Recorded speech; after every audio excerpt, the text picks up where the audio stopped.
It is your boy EXF at EXFGaming, and I am back with more Fire Emblem Hero news as we have a lot of detail to come with Fire Emblem Heroes version 1.5.0. And it's actually kind of funny because I'm actually out on a cabin right now, and I brought all my recording device, and I just knew something was gonna drop while I was on my camping vacation. So here I am. You know, I'm not letting you guys down. I'm still bringing you guys news at EXFGaming. So make sure you hit that subscribe button and definitely show that support. Now let's get into the Fire Emblem Heroes version 1.5.0, all the updates. There's actually a lot, so this might be a little bit more longer video in terms of the news content. So let me first read what we have for you here. So Nintendo and Intelligent Systems are preparing another new update for Fire Emblem Heroes version 1.5.0, as we already know. There is quite a bit. Okay, so first of all, we have the Chain Challenge and Squad Assault. Okay, now I'll give my thoughts on what those might be and what they are. The Chain Challenge and Squad Assault will be added to story maps. Both modes challenge you to play a series of maps. So I'm thinking this will be more in the scenario of like the Tempest Trial, like a mini Tempest Trials, I think. Like not so much like the Lunatic one where there's 7 maps, maybe like 3 or 5 maps where you can go, you know, chain maps, which I think is a good thing, just so that you can definitely promote your units to have more SPs and more HMs, and you know, so you can actually farm some feathers and SPs, so you can actually skill inherit your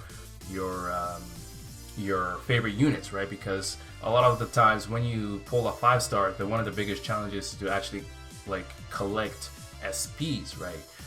It's a lot easier for 3-star units to collect SPs and actually fully master all of the skills that you want, just because you have to level them up to level 40 potentially 3 times in a row, right? So, well, at the very least, level up to level 20 3 times. So that's I think that's a good thing. I think it adds more dynamics to the game, right? So it's not just going to the training room or something like that, or the training tower, I guess. So I think it's a good thing. Definitely, like, it just, again, it adds more layers to the game, which is really, really good. Okay, so let's continue on here. It says, clear chain challenge on normal and hard to earn hero feathers. Okay, so on normal and hard you get feathers, and clear on lunatic to earn orbs. Okay, so you can definitely farm for orbs on the lunatic. I don't think you could like you could challenge this multiple times to actually get more orbs. I think it's just a one-time thing, just like we have in the paralog and main maps. It's just a one-time thing. It would be nice to see you be able to farm feathers in the normal and hard modes, like not necessarily like, you know, a lot, like 100 or something like that, maybe like 50 feathers every time you complete or something like that, to at least promote some kind of farming, you know, aspect to the game, which will probably allow more players to actually play the game. Okay, so let's continue on here. We have information on the Squad Assault. Squad Assault is a very difficult mode where heroes will be captured by the enemy after completing the map. Once captured, they cannot be deployed again until the challenge ends. Clear this mode to earn Sacred Seals and Orbs. Okay, so they're giving out Sacred Seals and Orbs in this Squad Assault mode. I'm not too sure how the heroes will be captured. Like if you have 4 heroes on your team and you beat a map, and then one of them will disappear and will be on the other side, or something like that. Or if there's a squad in your entire barracks that will be used on the other side, in which you can't use on your team or something like that. But definitely leave your thoughts in the comment section below on what this is. I'm actually kind of excited to see what's actually going to happen with this aspect of the game. So moving along, we plan to expand both Chain Challenge and Squad Assault as new types of story maps are added. Of course, that's already more or less said. EXP adjustments. This is one big thing that they're changing here. So EXP earned from defeating enemies with a gap in level compared to your heroes will be increased. Okay, so I'm sure a lot of you guys are kind of frustrated, especially when your units are high level, that the experience gain is barely, just very minuscule, and sometimes it kind of takes a couple, maybe like 200 stamina just to get 2 levels from 38 to 40 sometimes. I know I've experienced that, especially when you have bad matchups. Okay, so the EXP limit for defeating weaker enemy is less severe. Okay, while the EXP bonus for defeating stronger enemies has increased. So pretty much what they're saying is everything, all the EXP that you gain has increased. Okay, so they've increased the minimum amount of EXP that you increase. So that's a good thing. So it makes for faster grinding for your units, especially if you're moving from 3-star to a 5-star potentially, right? So. Okay, so next it says EXP for healing with a stat pool increase, which is good because healers, their main mode of gaining EXP is obviously healing, not so much attacking, because they're susceptible to being defeated in one round. Okay, so next one, for 5-star heroes, expect more EXP for defeating higher level enemies than before. Okay, so 5-star heroes will get an additional bonus. I'm not sure if the initial bonus is stacked with this or not, but that is a good news for 5-star units to get the bonus EXP for that. So a lot of different things that's been implemented in this new patch, which is good. It just means that the developers, Intelligent Systems, of course they're the developers of this game,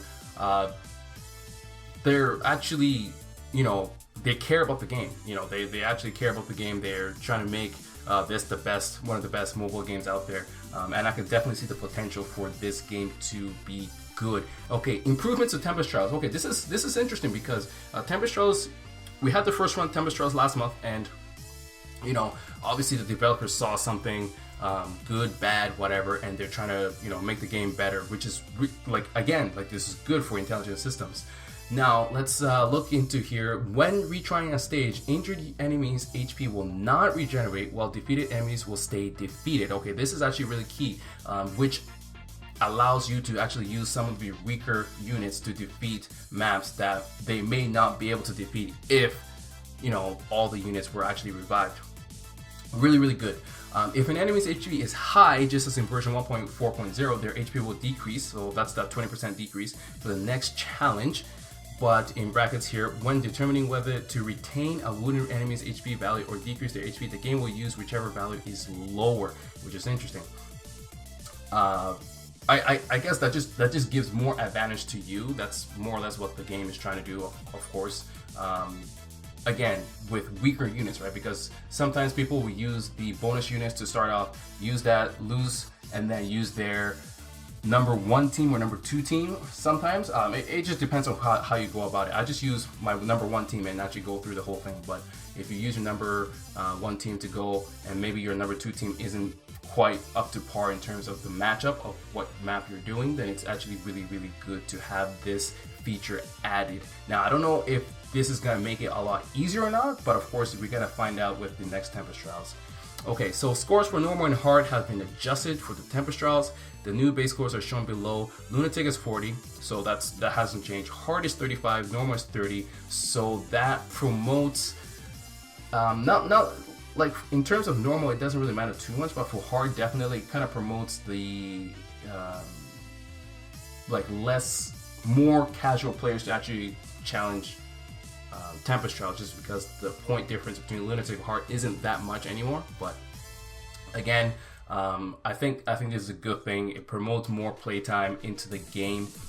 Okay, so we have some feature changes here. New hero sorting options, more functionality to sort your allies has been added now. Up to 3 sort conditions can be used simultaneously to sort your heroes. You have, you know, the stats, weapon type, move type, and attack. Not like it's not something that I'm not too concerned about. I mean, it just makes it easier for you to sort your units, of course, but like I'm not too worried about or I'm not too concerned about, you know, sorting my units and whatnot. Like, if I need to find them, I need to find them, right?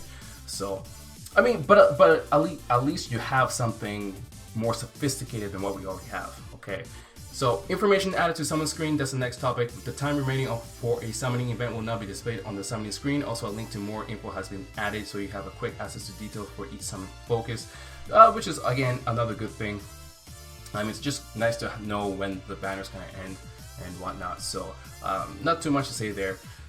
Purchase made easier. A complete purchase button has been added to the purchase orb screen to complete purchase that are interrupted by connection errors. Also, if a purchase fails during a summon, you can use complete purchase and will no longer need to relaunch the app. There was already a feature that you can get your orbs back from connection errors, but this actually makes it a little bit more easier to do so. Barracks get bigger. The upper limit for the barracks has reached to 500 to 1,000 allies. Orbs are required to expand the barracks. I'll be honest, I haven't expanded my barracks at all, just because I use so much skill inheritance. So to me, this doesn't apply to me yet, but it might apply to me later. 1,000 allies, that's a lot. Like, that's a lot of summons you need to do. But again, I mean, they're making the dynamic of the game bigger, which is what I like. Intelligent System is actually making the game dynamic bigger. Okay, so more improvements. In settings, you can now set show danger area on if you would like it automatically activate at the beginning of the map. This is really good. Just like how you can automatically put the switch option on if you want. Now they actually put the danger area.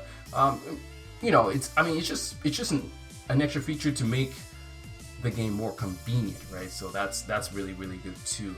So when there are special conditions for a battle, the winning condition will now be displayed on the in the battle system menu. So you know, like if 4 units needs to survive, whatnot. So that'll be displayed, which is good as well. In arena, when checking rewards, tier rewards will be displayed first. Again, like they're making the game more convenient, which is good for us, right? So it's not, you know, just pressing buttons here and there. So it just makes it a lot easier. Okay, on the friend deletion screen, the time of your friend's last login will now be displayed. Again, just more access to more information in a more convenient way. On the reward screen, information about Sacred Seals will display when tapped. On Android devices, the app will use less battery in sleep mode. I don't think I've had any problems with this with my phone, but I don't know if other people had any problems. Definitely leave your comment section below if you actually do have battery problems playing this game. I haven't heard anybody had battery problems, but you never know. On iOS devices, issues with sound has been fixed. I don't have an iOS, so I actually don't know if there were sound issues in the first place. Again, leave a comment section, comment in the comment section below if you actually have this issue. So that's pretty much it, and definitely give a shout out to NintendoEverything.com for actually putting all this together. And I'll definitely leave a link to this page in the description, so definitely check it out for yourselves and actually read it all for yourself and actually see the details. And actually shout outs to Kaylin, actually, because I was talking to him. We actually recorded a video today talking about improvements to Tempest trials. Kaylin and Portals, actually, and it just weird. Yeah, just kind of weird. That video will be coming out next week, so definitely look forward to that. We did do a podcast style and a Q&A style video, so those videos will be coming out next week. Definitely check those videos out. And again, thoughts on all the information that I just provided to you, the update 1.5.0, definitely leave it in the comment section below. Hit that like button, hit that subscribe button, because at EXFGaming we do acquire Emblem Hero news and I bring it to you all in good fashion, making sure that you guys get it first here. So hit that sub button. I'll see you guys next time in my next installment. Have a good night. Have a good weekend.